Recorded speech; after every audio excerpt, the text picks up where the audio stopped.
Well, again, good morning, everyone. Good morning. Turn to your neighbor and say, I like those shoes that you're wearing today. I know I've said that every single time, but I like them. I just have to say today that I really like them. Welcome. For those of you who don't know me yet, my name is David. I'm one of the lead pastors here at One Church, and I'm very happy that you guys came to church today. We are a very young church. We're 2 years old. The terrible twos. That's where we're at right now. And so we started last week a series on the next 5 years of what to expect. What is our vision? Where are we headed in the next 5 years? And so today we're going to continue with that.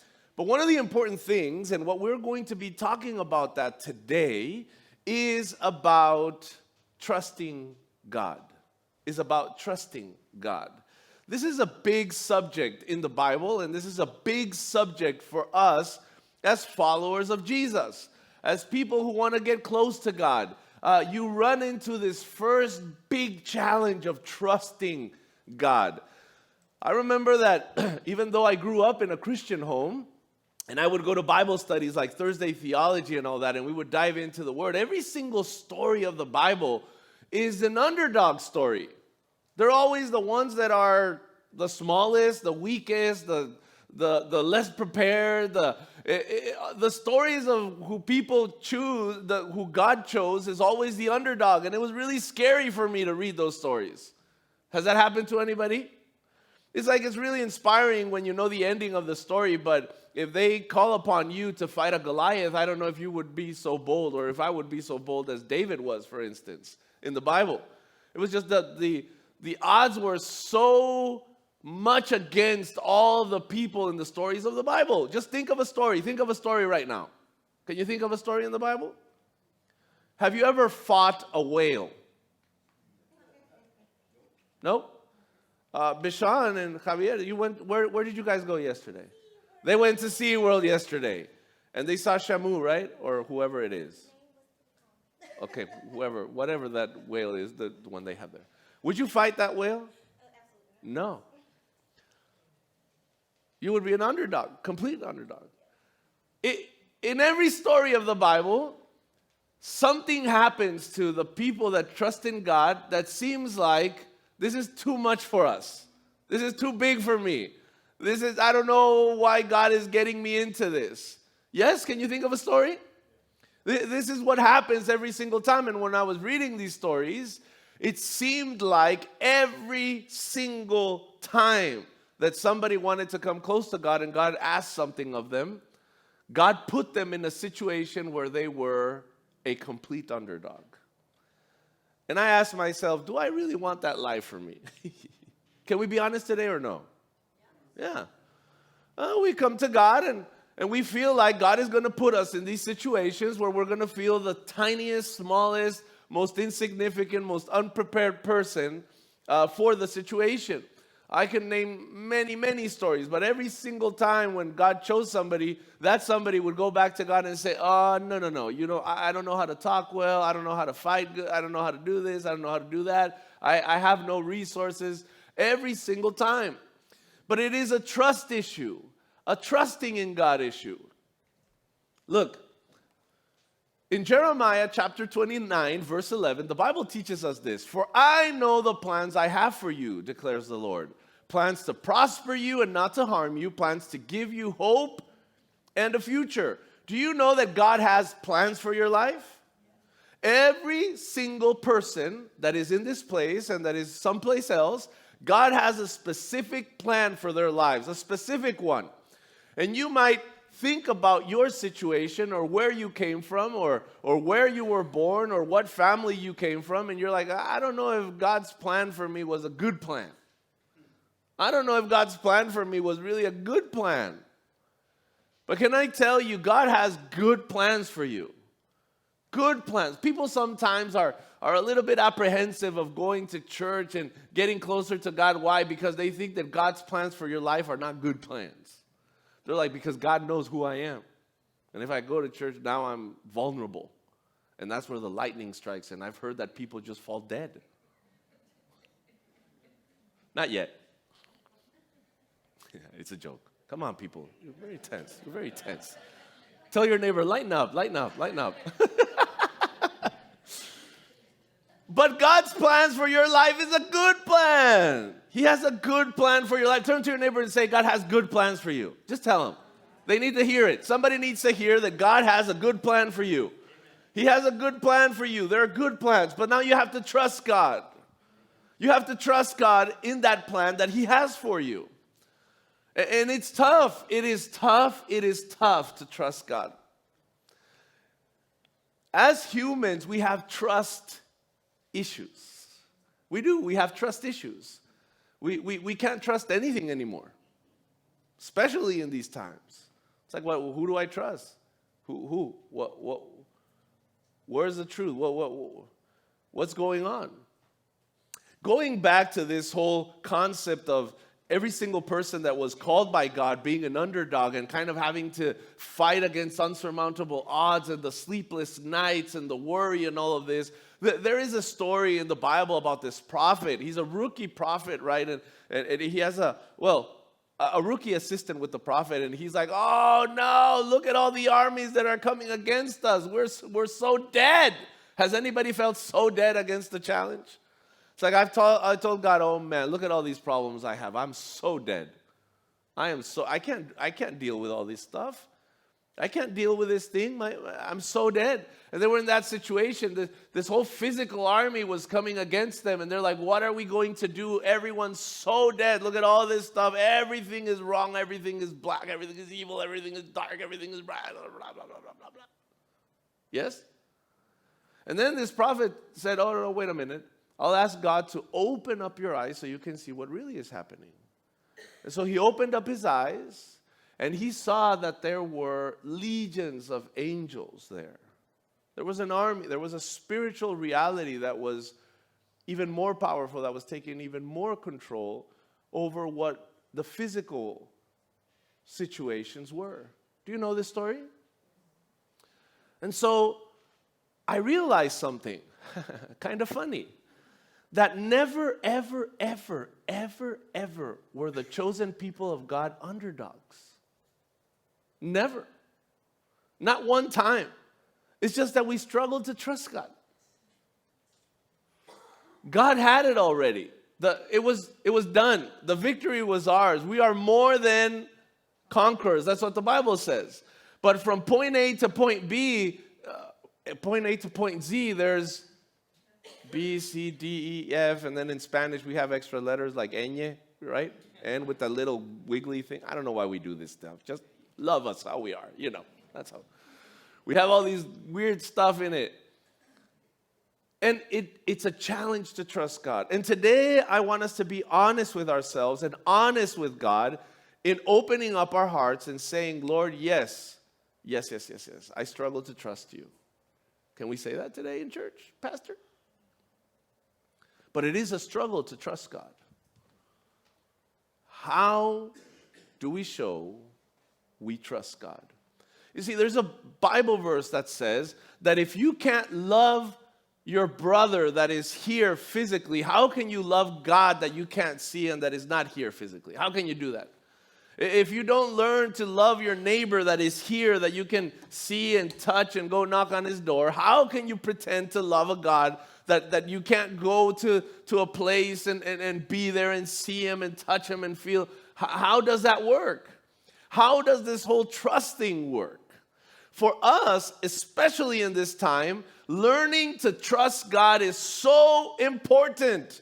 Because it might seem that all the odds are against this little terrible twos church. It might seem that with everything that we've gone through when we planted the church till this day, every single thing was against us. That God chose us for an impossible task. He chose me for an impossible task. And now what do we do? And now how do we get there? And now what's next, Lord? What's next? What's going to happen now? It's like when the children of Israel, right, left Egypt and they're like, yay, we're free. And now they're chasing us. And now there's this sea in front of us. Like, what's next, Lord? I don't get the plan. Well, of course, we know that God parted the sea and it was this great miracle and everybody did. And we know the story. But from A to Z, there's all this stuff in the middle that we don't know what's going on. The closest, most famous people of the Bible that were closest to God had those moments where they just didn't trust God. The same person that led people out of captivity, they said, hey, just hit the rock and I'll provide. And, just, I don't know whether to trust God or not. And did everything halfway through. And you see these reactions in people in the Bible, and you see those reactions today. Why? Because it is tough to trust God.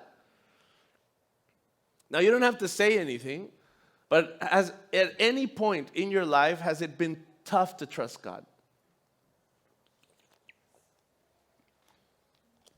Have you gone through situations that it's been tough to trust God? Have things gotten out of your control, things that aren't in your control, things happen to you, and in that you couldn't see God, and it's tough to trust God? Or maybe you messed up, you made a mistake, and now there's all these consequences coming against you, and it's hard to trust God now. Today, we are going to go through just some parts in the Bible that I want us to keep in our hearts, to have handy, because we are going to need these in these situations when we find ourselves needing to trust God. Even King David had prayers where he would go to his private place and he would remind his soul. He would say, bless the Lord, O my soul, right? He was telling his soul, do it. Why? Because he was going through stuff. And when you go through stuff, sometimes it's just tough to trust in God. It's tough to feel like this prayer has power behind it. Has anybody made a prayer that felt like it had no power behind it? Come on, can we be honest or no? So what as a church now that we're thinking about the next 5 years, about all these challenges, and there's brochures at the end that you can grab all the information and all this, and a 2-year-old church thinking about now we need to find a permanent location and all these challenges and everything coming down the pike, like everything that seems so much bigger than us and moving forward financially, for instance, now that we have to do these pledges and raise funds, and how do we trust God that is going to be there? So the first one, let's dive into it. The first one, the Bible teaches us to walk in obedience. In Deuteronomy chapter 5, verse 33, the Bible teaches this: walk in obedience to all that the Lord your God has commanded you, so that you will live and prosper and prolong your days in the land that you will possess. You have to obey God. Why? Because the plans that God has for your life are good. You have to believe that in your heart in order to walk in obedience. The first step for you to believe is that God has good plans for your life. That the plans of God for your life are, and everybody say it with me, good. All right? Nobody said it with me. That's all right. So the plans of God for your life are? They're good. They're good plans. And you have to have that in your heart in order to walk in obedience to God. If God's plan for your life is for you to be here today, then it doesn't matter if it's sunny and the beach is open and the whole open. Well, yeah, they don't close the beach, or do they? Oh, yeah, they close the beach. Yeah. The beach is open and do all this, right? And you feel like you're missing out. No, if God's plan for your life is to be here, this is a good plan. Because God's plan for your life is good. So we need to walk in obedience every single time in every story. When God asked a man or a woman to step out in faith and they couldn't see clear what's next, maybe the challenge was too big for them. The first step is just to do it out of obedience. Just do it out of obedience. But I don't understand, God. Just do it.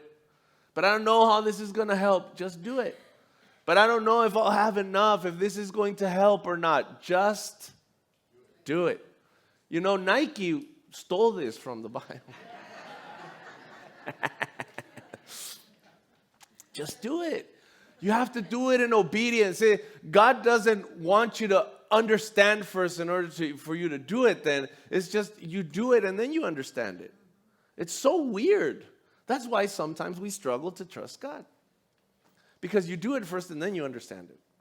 So many weird things. Oh, take off your belt, put it down the rock, now go. Now come back 7 days later, open up the rock. You see the belt? Yes. What is it? Oh, it's just like, it's decayed. Oh, that's what I mean. The hearts of man are decayed. Why did you have to do all that, Lord? Couldn't you just tell me, oh, the hearts of men are decayed? Well, no, because then you wouldn't have gotten it. If you don't live it, if you don't go through a process, you don't get it. You have to trust God that His plan for your life is, there we go, is good. It's a good plan. It's a good plan, so you have to obey. This week, I had a lunch with Roger. Roger, are you here? Roger, he's probably outside helping. I had lunch with Roger, and it was so cool, and we were talking about it. He had tons of questions, and he's like, can I ask you a question? I'm like, yeah. And the whole conversation went to, I grew up my parents are pastors, and many of you guys know this, that when I was dating my wife, my now wife, she said, wait, I just want to ask you one thing. Are you going to be a pastor? Because I don't want to marry a pastor. And I'm like, yeah, I'm never, ever going to be a pastor, ever. If I tell you the things that I've seen, the pain that I've seen in my parents pastoring people, just, years and years there, and at the drop of a hat, just people turn on them, and the whole thing, and I get so angry. I'll never be a pastor. And I said it with a passion in my heart. It was like, you can write it in stone.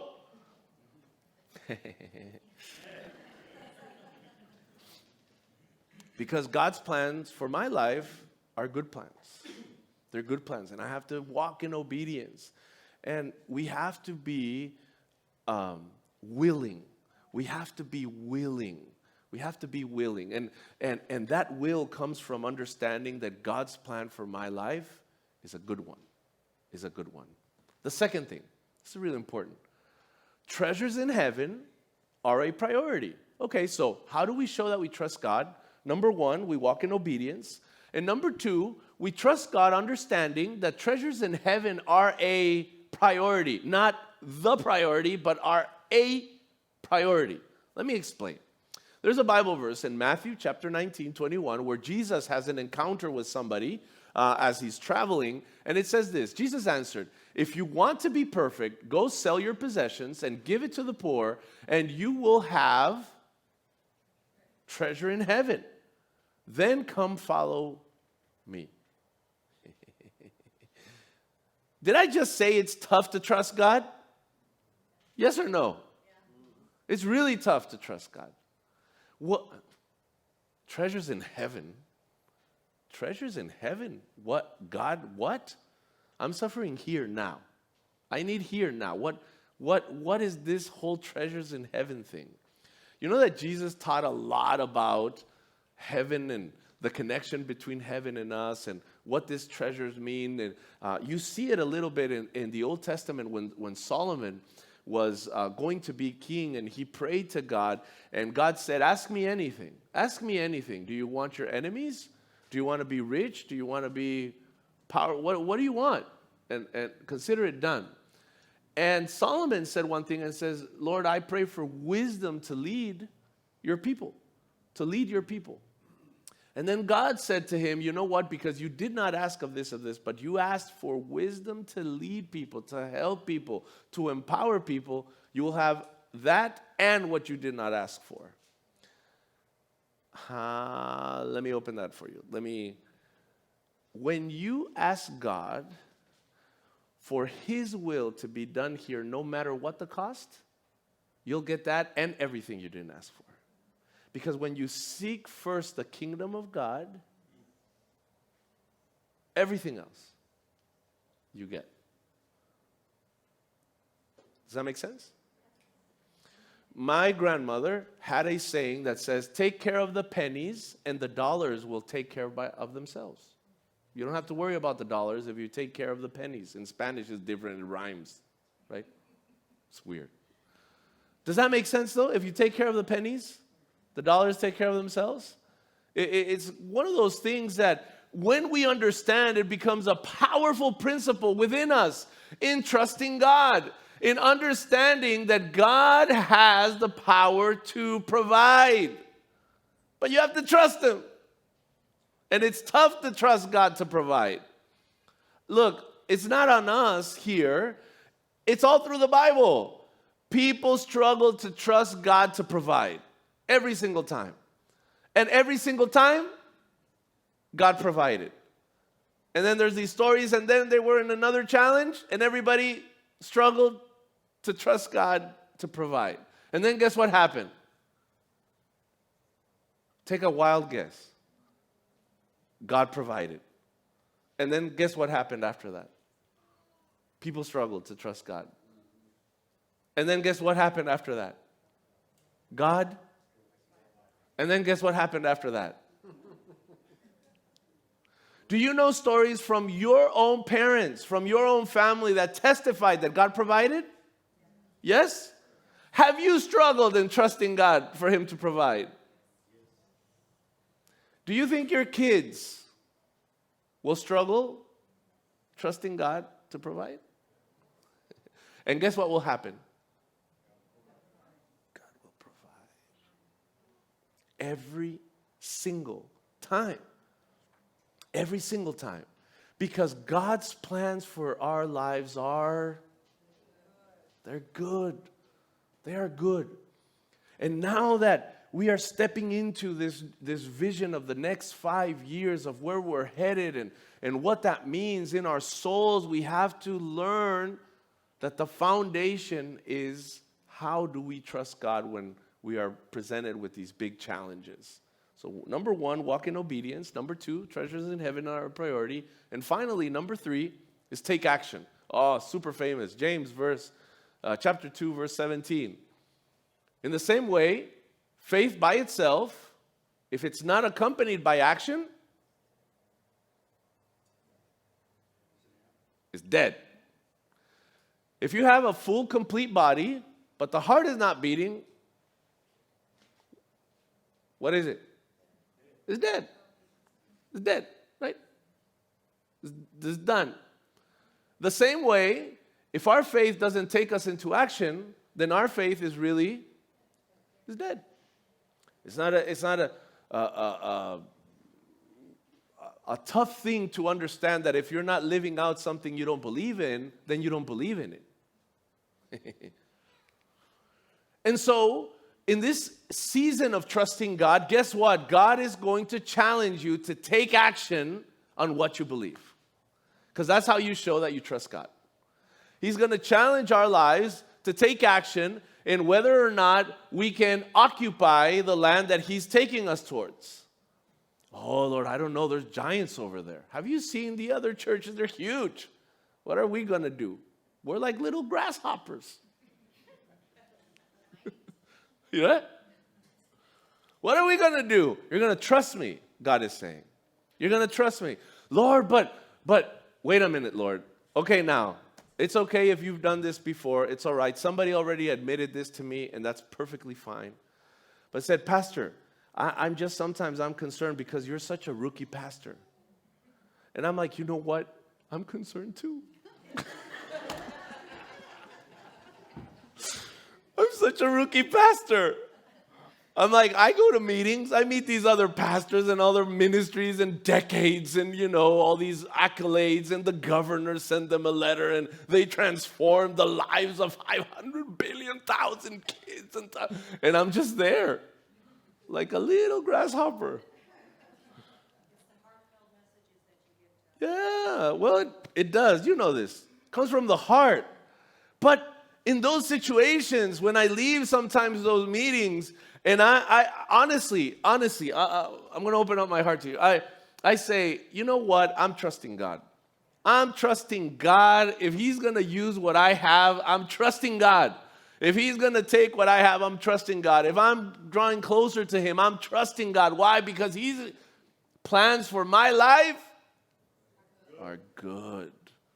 Even though every single time I feel that I come close to God, God takes me to this bigger challenge. I'm like, Lord, don't do that every time. Don't do that every time. I just want to snuggle. But every time you draw closer to God, God lifts you up and He takes you to this challenge. Because that challenge for your life is good.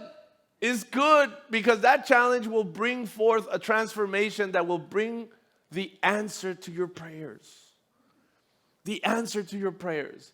God, we wanted a place, not a fight. He's like, well, in order to get to the place, you have to fight.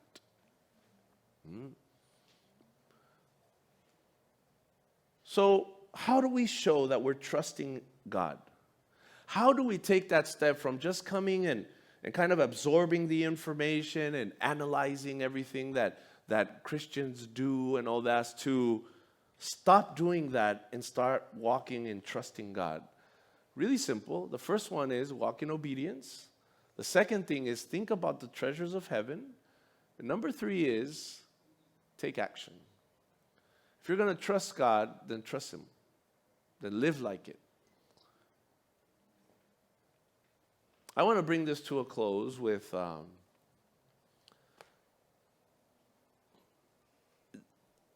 in the Bible, several times, in the life of Jesus, several times, you see that Jesus, in a sense, there was this high moment where he became very popular and people wanted to go and listen to Jesus. But there are not a lot of stories in the Bible that mention these super large crowds and all this. Usually Jesus was a one-on-one type person and walking with people and addressing their needs. And I was thinking every single time that when Jesus was talking to people, and the conversations usually turned into a very direct, a very rough conversation, I couldn't understand where Jesus was going with this. The more I studied the Bible, the more I asked myself, Jesus, where are you going with this? Like, obviously, I know the ending, but if I didn't and it started that way, I'm like, Jesus, where are you going with this? Where are you going with this? What do you see that we can't see? What is there? And one of the main things that I want us to understand is this, that in our faith, there is something very, very special about our faith. In every other faith, in every other religion, the deity puts several requirements in order for humans to have access to that deity, right? To that lowercase God. And we have to pay all those things in order to have access to Him. Some were human sacrifices, some were money, and all these sacrifices had to be done for humans in order to reach Him. But in our faith, it is the only faith, because it is the only truth, because it is the only way, that God sent the payment in order for humans to have access to Him. God sent His only Son, which was the perfect sacrifice, to give people like you and me, with our struggles, with our brokenness, with our dark areas, to have full access to God. It is the only faith where in God's plan, it was like, they can't do it. They can't pay for this. So I got the bill. I'm going to pay for this. Sent His only Son, that whosoever believe in Him shall not perish, but have everlasting life. Because God's plan for your life is good. God's plan for your life is good. It took time for people to trust that God was so loving that He paid the price. That God was so interested in us that He paid the price. That God was to switch the people's minds of, oh, God is just this being that cares not about us, that plays with our lives and does all this like if we were toys or it took so long for people to change that paradigm in their minds, in their hearts, that God is interested in our lives. He has plans for us. He loves us. He gives, He gives, He gives, He gives. The Bible says it's better to give because God is a giver. But it takes time for us to trust God. It takes time for us to trust this. Can we be honest or no? It takes time for us to trust this. But that is the purpose of being a disciple of Jesus. To walk in faith and to learn to trust God. To learn to trust Him. That when things we even think we could do it better, or we could treat people better, or we can say it better, or we just trust the way God does it. And I'll say this for us. God's plan for where people can become one with Him, where people live transformation, is to happen at church. That's biblical. That's why Jesus came to establish a church. Well, yeah, Pastor, but there's other ways of doing it now. There's other ways. We can do it other ways. Can I tell you one thing? Just trust the way God wants it to happen. Do you know that the power that there is when people just say, I'm going to trust God, start coming to church, and immediately transformation starts happening in their lives? We can't explain it. Sometimes we don't understand it. But there are real changes. If you tell people right now that you knew like 5 years ago, you're saying, yeah, I'm actually going to church. Some of you here, they'll probably go like, you going to church? You? There's no way you went to church. You came out alive? There's no way you are going to church. There is no way. When I told some people, I think I have the calling of, becoming a pastor. You? There's no way you are going to be a pastor. There's no way you can be a Christian. There's no way you can do this or do that. And that is why Jesus was a very one-on-one type person.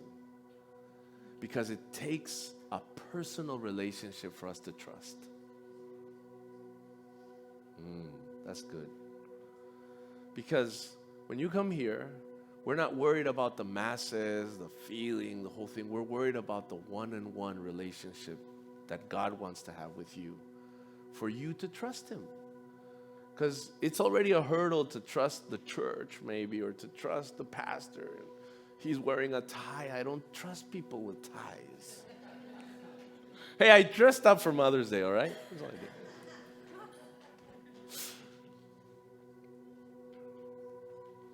But if you're here, it's because God brought you here because He wanted you to listen, that He's calling you to trust Him.